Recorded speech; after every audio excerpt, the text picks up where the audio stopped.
মানকিপক্স virus দিয়ে যদি আপনি আক্রান্ত হন, তাহলে কি লক্ষণ দেখে বুঝবেন যে আপনার মানকিপক্স ভাইরাস দিয়ে সংক্রমিত হয়েছেন? সেটা নিয়ে আজকে একটু বলব।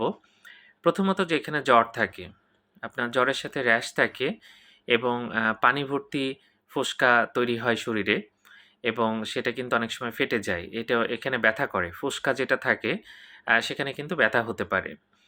এছাড়া আমাদের যে লিম্ফ নোড থাকে, আমাদের বিভিন্ন সার্ভাইকাল লিম্ফ নোড থাকে, এক্সিলারি লিম্ফ নোড থাকে, যে লসিকা গ্রন্থি থাকে সেখানে কিন্তু ফুলে যায় এবং ব্যথা হতে পারে।